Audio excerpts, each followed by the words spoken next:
All right, Earthlings, welcome back to the Thundering Dice channel with your boys, the Thundering Dice Brothers, and we are starting something new today for you guys. We're moving on from Wheel of Time since Season 3 is over, and we're going to shift our focus to another corner of the fantasy world, the one that Tolkien should inhabit and is now being taken over by Amazon, just like it is in the Wheel of Time corner. Something a little different here, though. Wheel of Time, Ian and I have almost the same amount and breadth and depth of knowledge of the IP. Ian has a PhD level knowledge of Tolkien, and I have like a 5th grade level of knowledge of Tolkien. So I'll be watching this for the first time and critiquing it from a real outsider's perspective, whereas Ian will be here to provide the in-depth context that we all need to destroy Amazon. Not that you actually need a PhD level Tolkien certificate to destroy what Amazon did in Rings of Power, but it definitely does help to point out all the things that are massively wrong with it. So what was your reaction to episode 1? So obviously I've never seen the show. I know it's been out for many years and I'm behind the 8 ball, but I just watched the first episode right before we recorded this. So not a lot to really like critique necessarily because story-wise, because not much of a story is told yet. I found myself asking a lot of why internal questions, why a certain thing was away or why they said that. And my impression right afterwards was it's trying really hard to be Tolkien. Yes. But it doesn't sound like Tolkien wrote it, if that makes sense. And to be clear, I've read, the Lord of the Rings trilogy and The Hobbit. That's the extent of my reading of Tolkien, I have to say. I haven't read the Silmarillion and any of the Lost Tales and Tale of Hurin, all that stuff is all beyond the scope of my expertise. So I can just say when I watch them having these discussions, the elves that don't really feel like elves, they're sort of, I can't really describe exactly why they don't feel elvish. Maybe I'm comparing it too much to the movies, but they don't have that ethereal quality. They don't have that sort of magical countenance around them. They're really wrapped up in like lore in their own history without really seeming to understand their history, which is kind of confusing because most of these, the people that live that history, a lot of them are literally still alive. They lived it and they're still there. So it's not like this is an oral tradition from thousands of years and it's been passed on through 40 generations. So that was kind of weird. The Harfoots being, proto hobbits was kind of goofy. They I don't know why they decided to have them all have terrible nappy hair and twigs and shit in them. I don't know why the men as in the race of men, are always portrayed as like dirty and ignorant and gross. Black elves, I'm sorry, but that's something that I remember pretty clearly in Tolkien. This all concentrated basically on, the Isles of England, basically. That's this mythology for England. And as far as I know, not a ton of migration from Africa to England during a mythological time period. It just takes me out of it a little bit when I see that kind of stuff. Plus, none of the characters feel like the characters I know. Galadriel doesn't feel like the Galadriel in Lord of the Rings. And again, I'm comparing it to that. It's tough to divorce myself from it because when you listen to the music they put onto this, it's so obviously ripping off Howard Shore's themes. Mm-hmm. It sounds just like they plucked some of his chords and musical progressions and put them into new stuff here. And then the fact that they're harping on Sauron a lot makes me feel like they're really trying to make sure that you're calling back towards the main bad guy of the Lord of the Rings as well. And I know, the Rings of Power, of course, is going to revolve around Sauron. It's going to revolve around the rings that are given to him given by him to dwarves and men and elves. The kings of men that are going to appear, I don't really know if there are any yet. We haven't seen any so far. We've seen some dirty villagers who seem like kind of shitty people, honestly. The one clean villager is, of course, the female lead, who's going to have a love interest with the black elf. Bronwyn, fantastic, Yeah, it's kind of hard to sum it up. I don't really know how to feel about it after watching one episode. It was okay from an outsider's perspective, but then again, a lot happened without telling me much of why it's happening, which is one of those things that, okay, fine, do I need to keep watching and find out, or is there an expectation, like baseline of knowledge? Or am I right to be a little in the dark or confused about certain things that are happening? I mean, Galadriel's motivations seem really hard to understand because she goes from child and then she's narrating kind of about a war, but we never really get any scale of breadth of it. They tell us it's awful, but it doesn't it doesn't seem like it's that impactful. No, unless you know the story. Yeah. So there's things that I feel like I'm missing to give me context as to what's actually happening in the story. The story just sort of, it's showing me scenes that are connected but lack context. Yeah. And so I'm left more confused after episode 1 than excited to watch episode 2. Yeah. That's a really long-winded way of saying, I don't really know what the fuck happened in episode 1.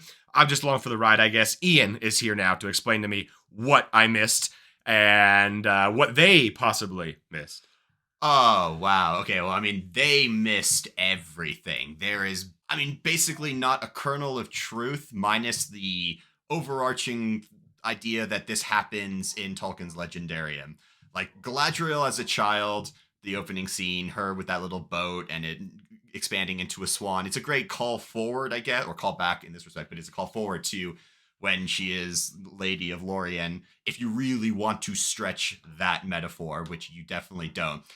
Having the other elvish children be kind of dicks and be like, oh yeah, let's smash the rock with the rock. Let's smash the ship and have it sink. Really stupid. Finrod, unfortunately, her brother is done so dirty in the show because all you see of him is like, I mean, he has short hair. Fuck no. All of the elves should have long hair. It's really freaking stupid that they have short hair. I do not fucking get that except the women. But that is an aside. Finrod is just like, yeah, you know what? I'm going to give you some like words of comfort, and then as your narration goes, you know, the trees of Valinor get darkened by Morgoth, which is also a huge fucking point in the Silmarillion, because before that happens, Morgoth is chained by the Valar in the halls of Mandos and is sentenced to 3 ages of Middle Earth in prison for his first rebellion at the beginning of time. So you don't even know that. You just know that the great foe Morgoth destroyed the light of the 2 trees. All right, cool. And they didn't actually talk about the 2 trees. They just said the raised Middle Earth, basically. Yeah. Yeah, and all you see, and like destroyed our light, and all you see is the 2 trees and then darkening and everything. So you don't really see a lot of what looked like ruins smoldering. Yeah, which when I first saw that scene, especially the scene where the parts were underwater, I was like, wait, are you flashing forward to the breaking of the world? Because that's what that should be. When there's places that were dry are now underwater. Yeah, when everyone was floating around, I was like, are they in water or is this a weird still frame of an explosion and time is being funny? So I wasn't sure about that either. I figured it didn't really matter too much. They're showing us destruction for no good sake. So yeah, you don't get to see the tree. You don't get to see Morgoth smite the tree. You don't get to see Ungoliant lick up the light. It's basically like sap blood in this respect that literally spills out of it, and Ungoliant sucks it up and becomes huge to a monstrous form. You don't get to see the reason why the Noldor leave Valinor, because in the TV show, they were like, we left Valinor to chase Morgoth because he destroyed the tree. No. In the Silmarillion, this is very specific, and this is very, very, very fucking crucial.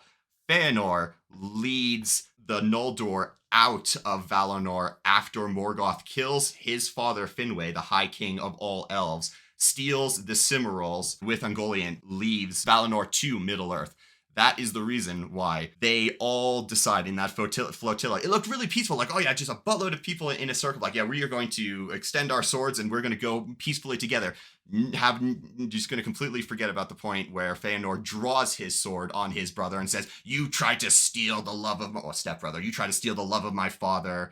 And if you do this again, I will like basically kill you. Sounds like some Odin Loki kind of stepbrother rivalry. Yeah, it sort of is actually. And Finwë, I mean, like just to go on like another side of tangent, like anyone who's listening who knows the story, you might vastly disagree with me, but he is one of the worst kings and fathers of Tolkien's Legendarium. He single-handedly basically leads, I mean, like, he doesn't physically kill a buttload of elves, but it's his actions that leave Feanor to kill a buttload of elves in the first kinslaying in Alquilende. So like there's all these things that like just never happen. So, and just remind everybody, the kinslaying is why they're not allowed to be back in Valinor right now. Yeah. Yeah. It's not because they're like, because the way that they make it sound like in the show, there's no restriction on them leaving or moving between. It just seems like the king decides you get to go back. I don't understand why you wouldn't all go there. Why are you in?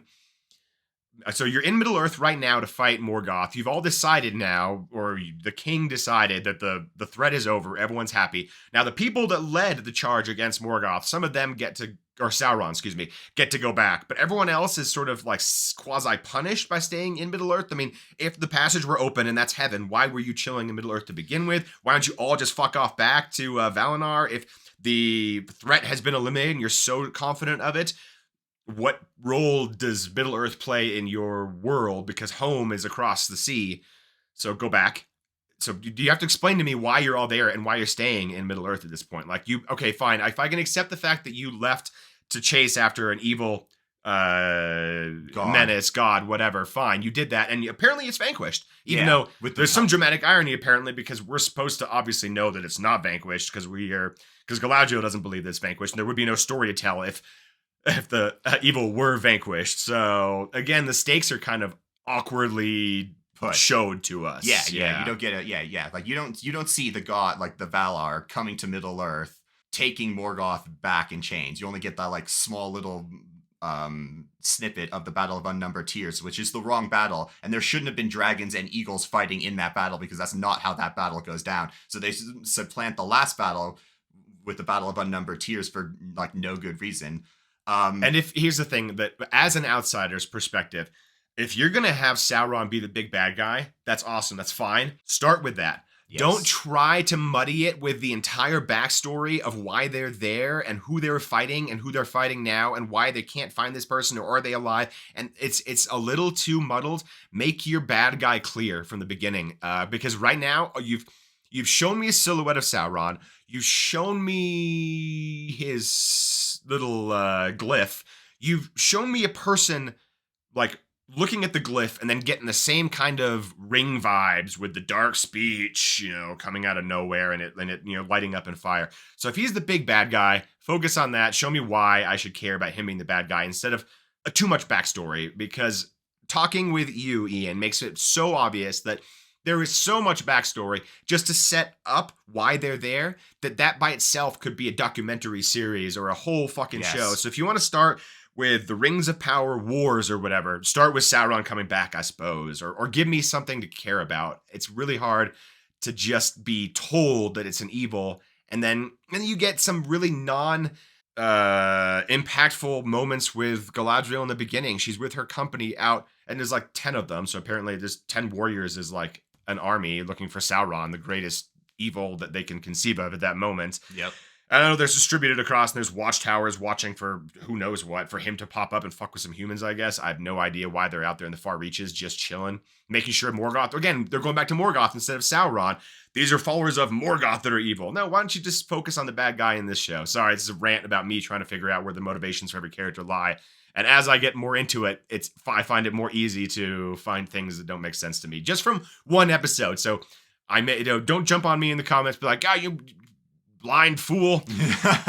And going back to like the ban, like when Gil-galad says that like you guys, like the company led by Galadriel, you've done great work. Your reward is to go home to Valinor. All right.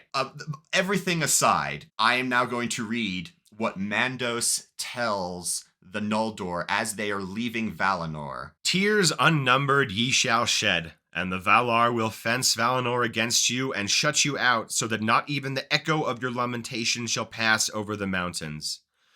On the house of Feanor, the wrath of the Valar lieth from the west unto the uttermost east, and upon all that will follow them it shall be laid also.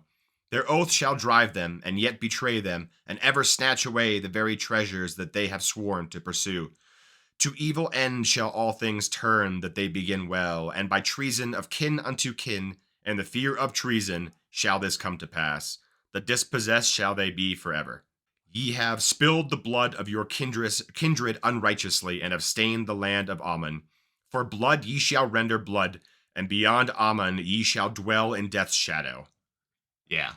Now, there is a little more, but that gives you everything you need to know about what the Valar feel about the House of Feanor. Now, Galadriel is not of the House of Feanor. Feanor is her uncle. So she doesn't necessarily hold, that doesn't necessarily hold specifically to her because of the kin slaying, but because of her inability to turn back when that happened and sue for the Valar's pardon. And also she's very prideful and wants to rule a kingdom of her own. But so young Galadriel is still headstrong and wants power, apparently.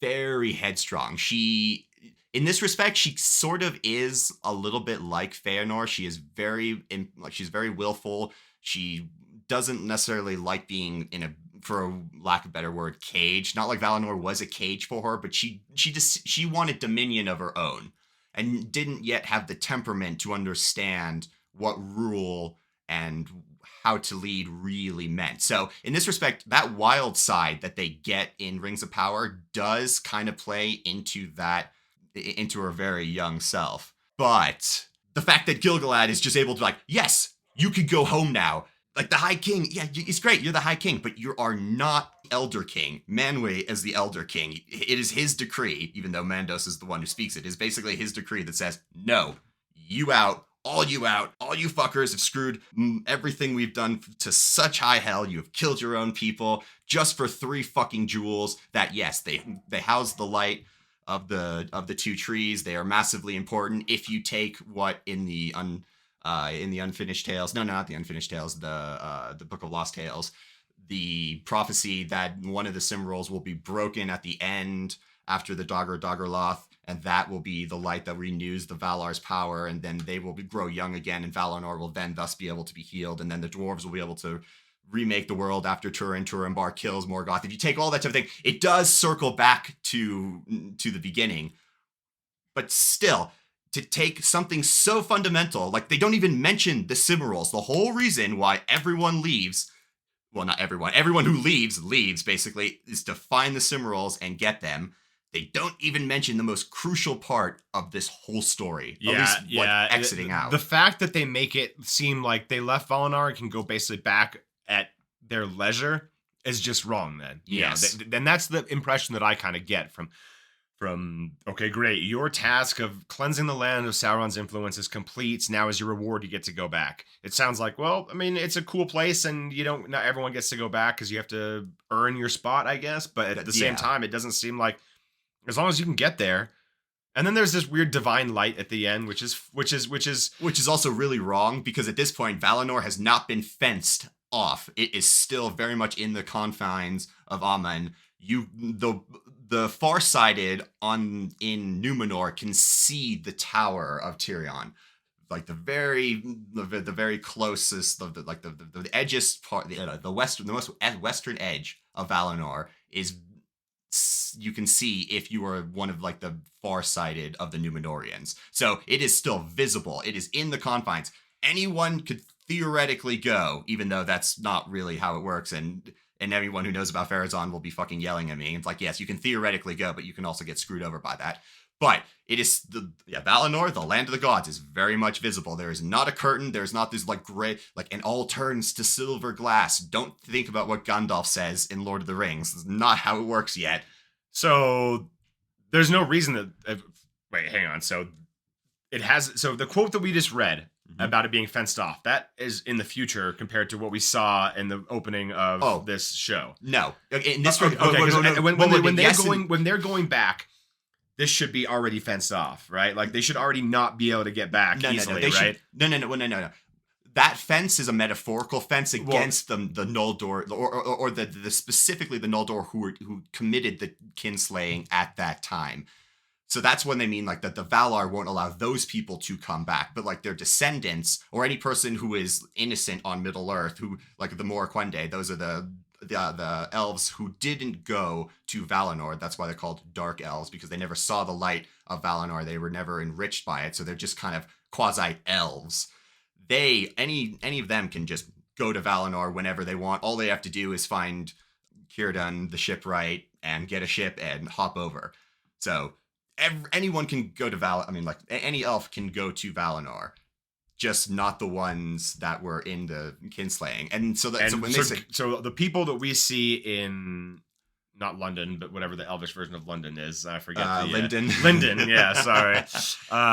So those were all Feanor's descendants who are not supposed to be allowed to go, or accessories. Accessories, and not necessarily, like Gil-galad could probably go back to Valinor. Well, actually, no. Go to Valinor, because Gil-galad is born in Middle Earth, and he's the third High King of the Noldor in this respect. So this is kind of like getting into a little bit like really deep lore shit. Like it's never specifically said that like Gil-galad couldn't walk back or couldn't go to Valinor because of the doom of the Noldor, but he is kind of inextricably linked to it. So I could give two arguments here, for or against, but the fact that he dies at the end of the Second Age proclaims it. But even then, his spirit, his Fea, will go back to Valinor and be housed in Mandos. So yeah, but no, yeah. So like the Valinor has not been like fenced in the respect that like there is an actual magical curtain that you can't pass off of. Okay. Pass through. So the reward of going back is just, okay, you suffer at my pleasure, I'm the king. That's sort of what that sounds like then. Yeah. Galadriel doesn't want to go back, so she jumps into the water in the middle of the ocean, some undetermined amount of distance away from land. Yes. So hope she's a strong swimmer. Obviously, she's not going to die, because that would be way too funny. Yeah, the plot has to happen somehow. Yeah. She's main character. We've got the Harfoots, which are the proto-hobbits, which, I mean, I'm not really sure what role they're going to play in this. As far as I know, the hobbits don't really do shit ever. I mean, that's sort of they get to be like the innocent little like, I don't know, happy people of Middle-earth. They don't really affected mostly by the machinations of men and wizards and elves. They're protected, in fact, shielded from that stuff.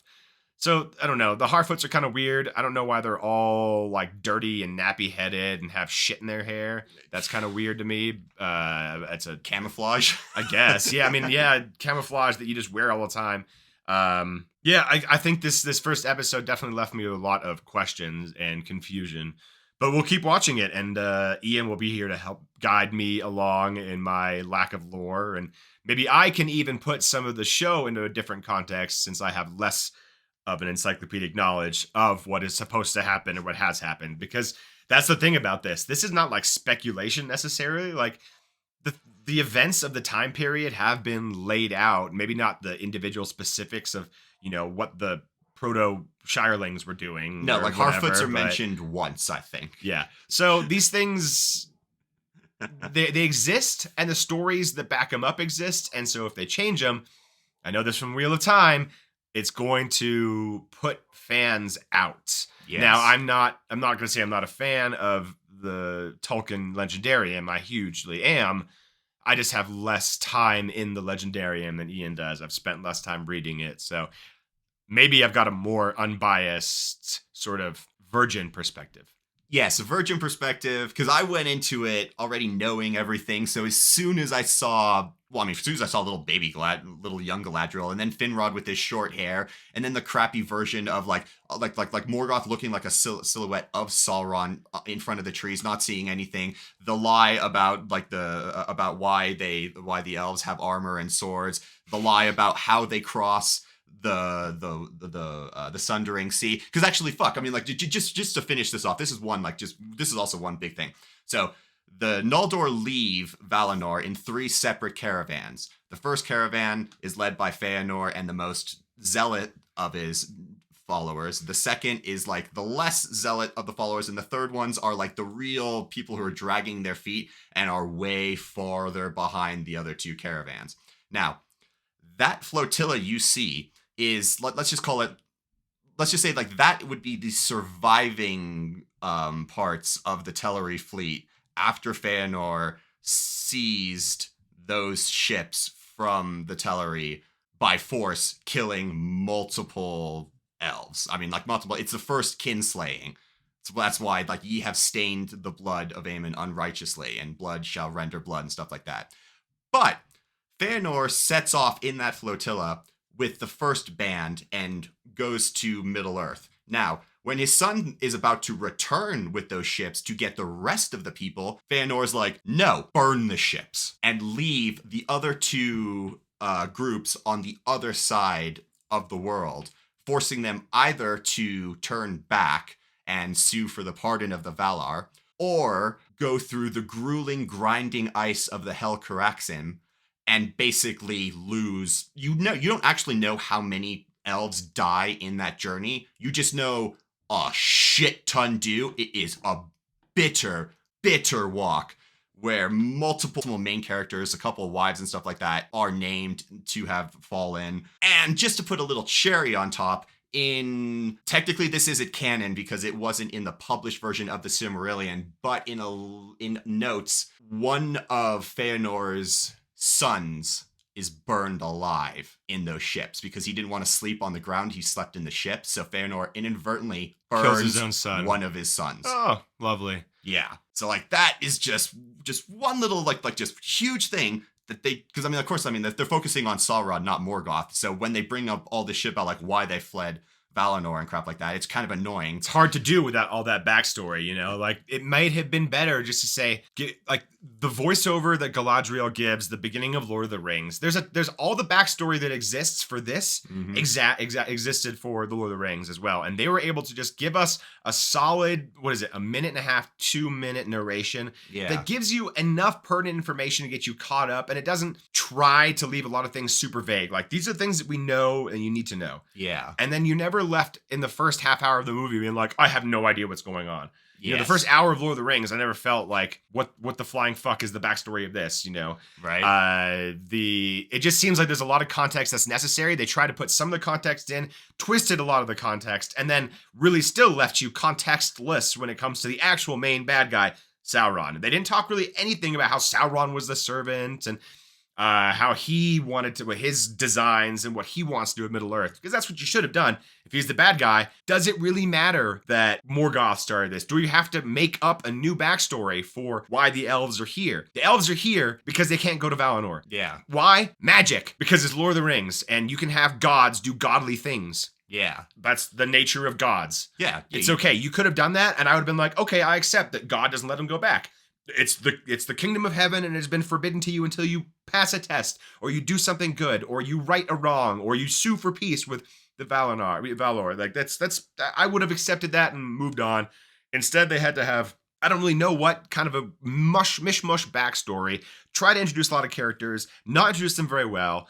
Give Galadriel this like warrior princess vibe, which is fine, I guess. I don't really have a problem with it, but it's a little unbelievable when the troll comes through and just wrecks like 6 dudes and they don't put up any fight, even though they're actually prepared for it and know he's coming. And the troll's somehow smarter than the elves are. He's like hiding with a fucking icicle, like, ha ha ha ha, I'm gonna smash them all. And then no one's gonna see this coming because they probably never fought a troll in their lives because they're probably like 10 years old, even though they're elves who have been ostensibly fighting this war for centuries or millennia or whatever. Millennia, depending on So their yeah, age. they're all battle hardened. They fought a troll, and then of course she comes up, and they have some little stupid Legolas moment where she jumps up a sword, and then she like pinpricks the troll in the head with a dagger, and it just dies.